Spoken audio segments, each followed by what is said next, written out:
Ladies and gentlemen, boys and girls, thank you for joining me again today. My name is General Confusion, and this is once again Missionforce Cyberstorm. So, in our last episode, we destroyed the second Cybrid CC and moved on to the Cybrid home system. We are now hitting them where they live, and our technology has once again increased with our next promotion. So first of all, I want to point out something. I have 11 hercs at the moment. I am allowed to own twice that many. I can literally double the size of my squadron, and I'm not even at the maximum rank. The Cybrid home base mission here has a bonus of 333,000 credits, plus several hundred more. So, you know, it's not going to be a cakewalk. Here is where we start to see the high mark Cybrids and high mark turrets come out to play in a big way. The V4s, the V5s, all of those are going to start popping up. So, we did get some more upgrades. We can now have Liquid Tri armor, which is fantastic, and I'm going to upgrade everybody to it. I'm just going to upgrade that guy to show it off. We have the Trivate Drive. It still costs a bunch, but since our missions are now more valuable, it's not quite so big of an investment. Sensors haven't improved. We have a better targeting computer. That gives us plus 41% to hit.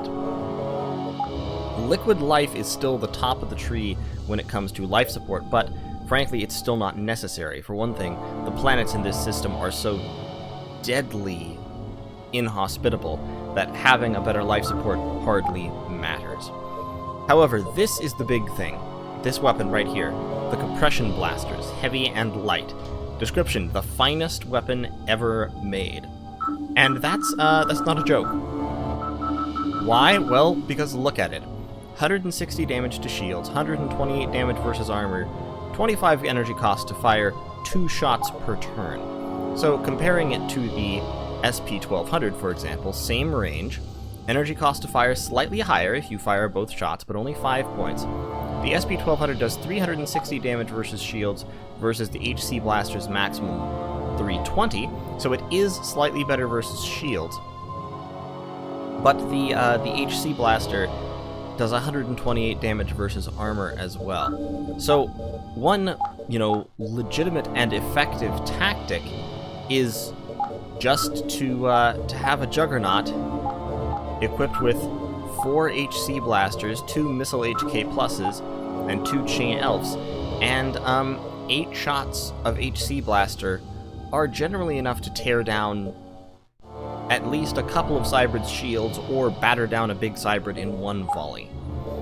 We have access to Nano Repair Glands, which are even better than True Nano Repair, which is what we had previously. They do cost 35,000 more, and I'm not sure that it's necessarily a good idea to have that much investment. I'm going to swap out the sensor amplifier here for the shield amplifier, sorry, for another active off-source jamming, because the high mark Cybrids become much more accurate, and it can be very painful. So, yeah, I'm going to equip Juggernaut with all HC Blasters, just for the fun of it, basically. Our Bandit classes can be equipped with LC Blasters, and LC Blasters are, Compared to the SP-750s, they do have a lot more armor damage, but they lose some of the shield killing power, although they do have longer range, which can be a benefit. Or, of course, we could give them EMP Blasters if we really wanted them to just take down shields. LPGs we could swap out for chains. The SP-500, at least, we can definitely swap out for an EMP Blaster. Just because it's just not useful at this stage in the game. It's too weak. And the neutron guns, yeah, the neutron guns will keep. So, we have 68,000 credits. We are going to need a few more heavy hercs in order to go into that end game mission there. The NBW, at this point, the NBW is outclassed. The NBWs, at least, can certainly be replaced with HC Blasters, but we'll leave the EMP Blaster and the SP-1200 for Dreadnought, just for funsies. He has an anti-grav unit and an overdrive node. We could replace the overdrive node, but I like having him a little bit faster. And then Armageddon, he has 2 EMP Blasters, that's fine. We'll give him 1 HC Blaster as well. and replace the shield amplifier with another EMP, just to make him really, really hard to hit. So, let's go on a mission, shall we? Now, most of the missions in this system are long as well. There's a couple 1-month quick assaults. Let's try a quick assault and see how it goes. Should I mine first? I think I'll mine first, actually. So I'm going to go on a mining mission on this 2-month mining mission to Gehenna. So this area is completely infested with Cybrids. This is the description that shows up most often in this star system. So Gehenna here is a high-gravity planet. I believe all of the planets here are high-gravity. The atmosphere is highly corrosive, and the EM field, greatly dampens explosive effects like area effect missiles and destruct systems. I never use area effect missiles anyway, and self-destruct systems are really only, a desperate measure for desperate times, which I haven't run into yet. So let's go. Launch initiated. Okay, so here we are. First off, let's get the ore locations on our mini-map. Now, the first thing you want to do in these missions is always take up a defensive position, because who knows where the Cybrids are going to come from, and they will come in force when they come. So, let's move Juggernaut over here, see if we can spot anything. Nope, no enemies sighted yet. So that means we're probably more or less safe from this side. They could come from down there, however, so I am going to move Juggernaut back into this defensive position. This is probably more cautious than I need to be with Juggernaut-class Hercs. They're just too powerful to really, be all that worried. Except that down here we have a Hades V4. So we're starting to see the V4 and V5 Cybrids, and those guys are very, very dangerous. But parts of the surface of this planet are very easy to move across, and since we have anti-grav nodes especially, so for instance, melted ground here costs almost nothing to move across, whereas uneven ground is much more expensive, and jagged ground is almost impossible to move across with any speed. But across melted ground, on this planet, we can literally get across half the map in one turn. Which means we can afford to bring everybody up here and just start laying down the hurt.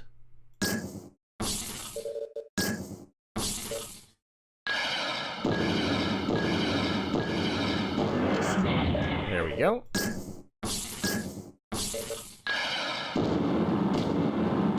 Reloading. Weapon recharging. And let's finish those off.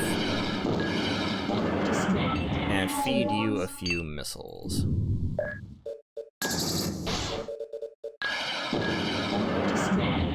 Okay, he's dead. Shields. Put our shields over that way. There's another Hades, but it's only a V2. Unfortunately, we can't quite shoot at it. So basically, this planet, when it comes to mobility, this planet gives you a lot of mobility, but under fairly strict restraints. If you go over into these rough zones, then you have a hard time moving around. But if you stick to the melted ground areas, you can move quite easily. Oh, sweet. There we go. So we've got a Cerberus down there. There probably aren't any Cybrids up here. They usually don't split up quite that far. So we'll get Dreadnought down this way. So you can definitely see how at this point in the game, the Alpha Strike is coming into real prominence. Just killing as many Cybrids as possible in turn 1 is worth abandoning defensive positions, because that's 3 Hades and a high mark Genocide's worth of firepower that we just don't have to worry about. All we can see now is this Cerberus V4. And so... Oh, nope, turn the anti-grav on. I'm just gonna mine up what I can this turn.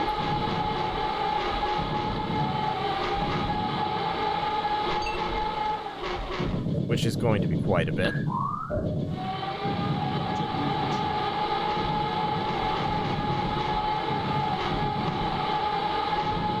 It's interesting. It's interesting that the objective on mining missions always remains 500 units of ore, when at this point 500 units of ore is an absolutely piddling amount of money compared to the cost of equipping and presumably deploying this force.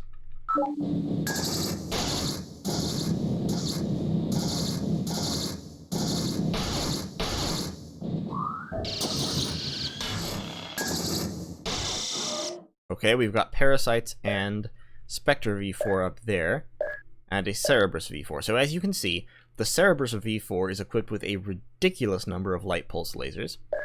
The Spectre V4 is equipped with NBWs, I believe. I think that's what he was shooting at me. So fairly powerful weapons, just on a very light chassis. The Parasite V4 similarly is equipped with moderately heavy energy weapons, as well as its missiles, but is very fragile. You can see that's why HC blasters are useful. They are flexible. You can use them to both kill things with their shields down and to drop shields very effectively. Alright, Cybrid threat eliminated. So we got 150,000 for that, despite doing, you know, very little work. Let's see who we have. We have Tarsus, still has 21 months remaining.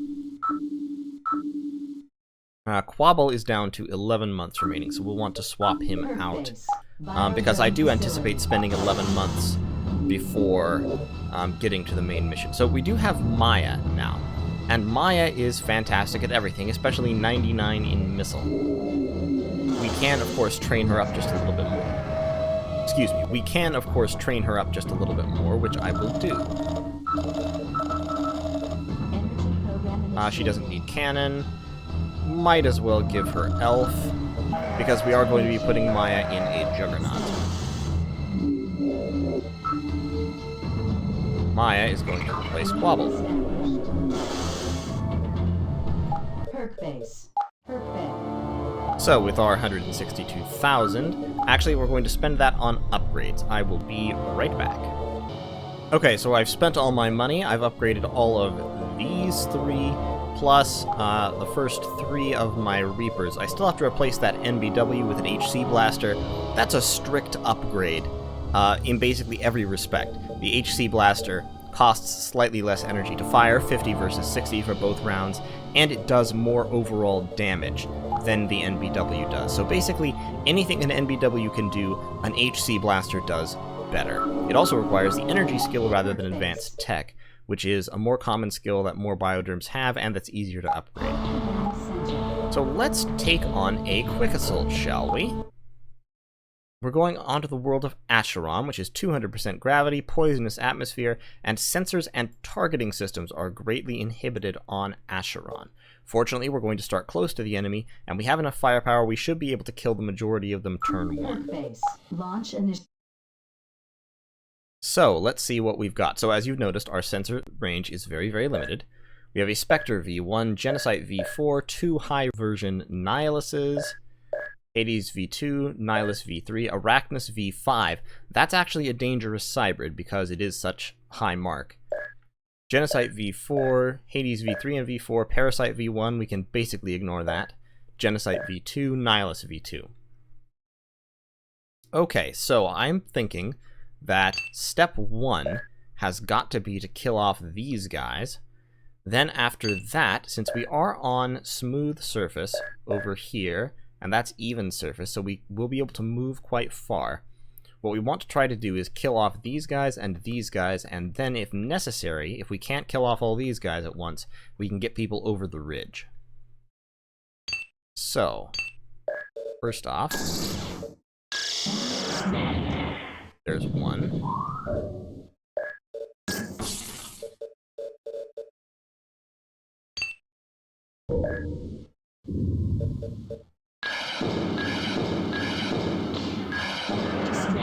Now, you may have noticed, HK plus missiles do actually take a little bit of energy to fire, which is not universally true of missiles. Okay, good, he turned first. Reloading.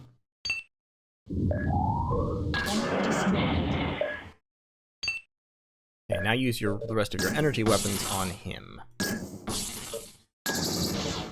Weapon recharging. Shields.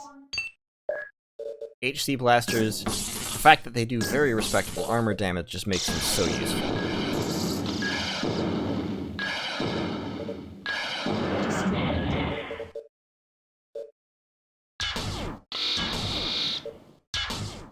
See, this Arachnus, this high mark Arachnus is armed with thermal needlers, which can do damage if they hit, even right through shields. They don't care about shields whatsoever. Weapon recharging. Shields. Okay, you stay there to give me sensor range until we're done here. Alright, kill him.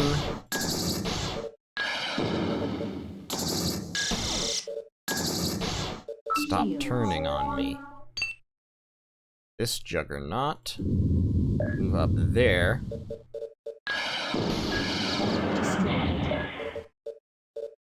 Okay, so now we can go full HC Blaster. The Hades V3, Hades V4 is actually the most threatening, but I don't have a very good shot at him. I have an excellent shot at this Genocide, though, so...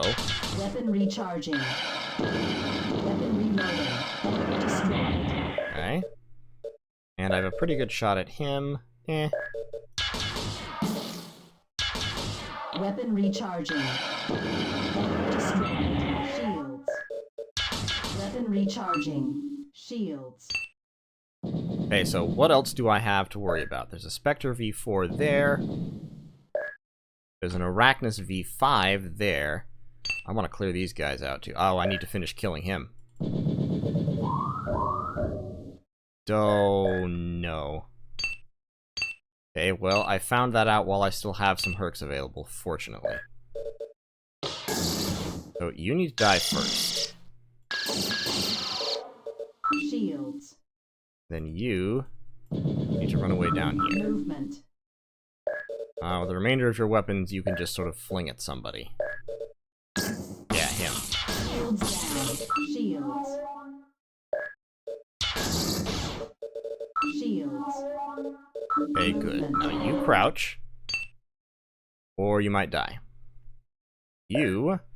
see if you can kill that Spectre with mortar fire. Shields.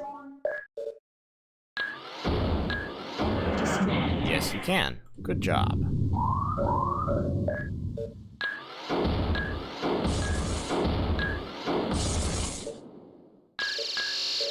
Shields. Movement.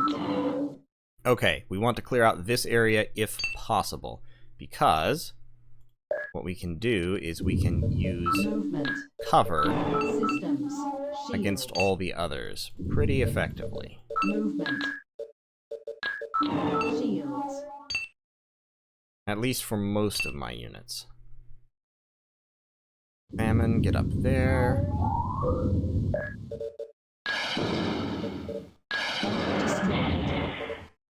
Kill him. That's only a V1. He's not as threatening as this V2. Shoot.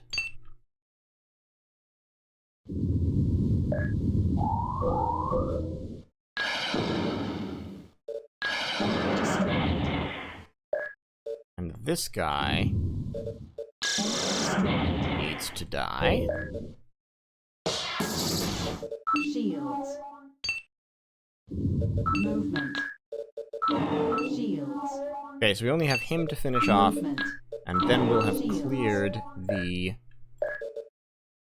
inside here. Actually, you might as well shoot your lasers at him.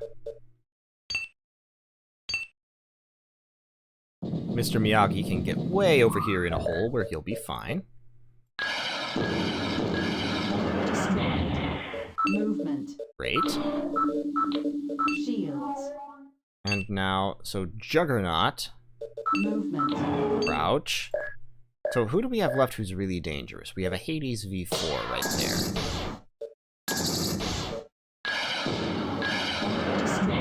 Okay, he's dead. Good. Parasite V1, we have a couple of lighter Cybrids over there, if I recall correctly. Shields. Now we need to angle our shields to make sure that we're blocking potential problems. Bandit needs to, like, get... Oh, Bandit can fire, actually.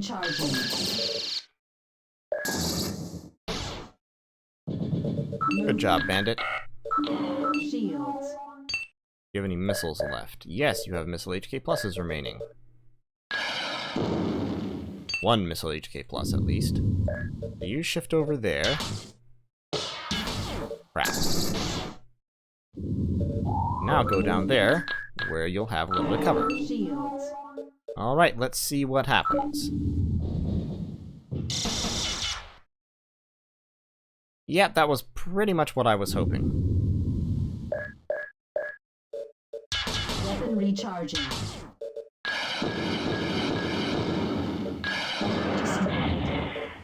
Weapon recharging. Weapon recharging. Enemy destroyed. Enemy destroyed. Killing parasites with elves is just so much fun. Shields. They're so fragile. They just go boom. Alright, let's clear this guy out.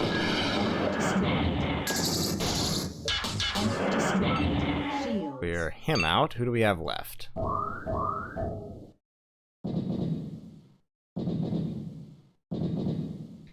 Looks like 1 genocide.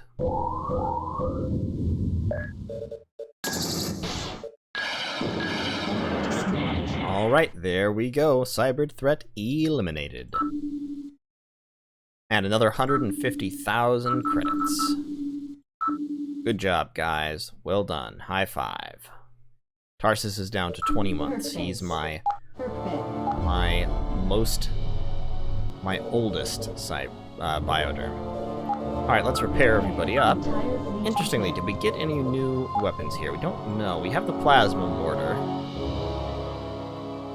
See, so the benefit of the plasma mortar over the fusion mortar requires ammunition. It does quite a bit more damage, and it has 24 ammo, so 12 rounds of fire. That's not really enough to be worried about. I think I may cut down on the fusion mortars in exchange for a couple of 100mm chains, though, just to have a little bit more actual damage. Damage potential. Or the alternative would be to give him a couple of plasma mortars so that he has real sustained fire ability and can keep going and going and going and going and going.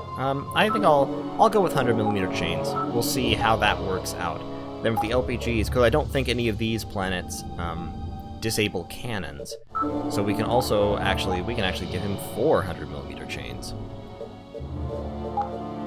24 energy to fire, 18 energy to fire. Yeah, let's go full 100mm chain. We can also give him liquid tri-armor and focus manager. Okay, so I've done Herc upgrades. I've given Mr. Miyagi a sensor amplifier to make his sensors even better. I've also exchanged his LPGs for 100mm chains. I've given everybody the best armor they can have, the best targeting computer, except for Bandit and Outlaw. I've left them with image enhancement just because I don't care to spend the extra money. Like I've said before, they're cheap. They're supposed to be cheap.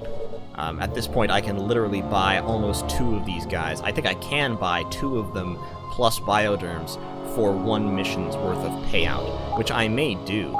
I could equip them with liquid tri-armor, actually, which would make them a little more survivable, but frankly, I think they're going to die when their shields go down anyway at this point in the game, so probably not worth it, and it would lower their speed.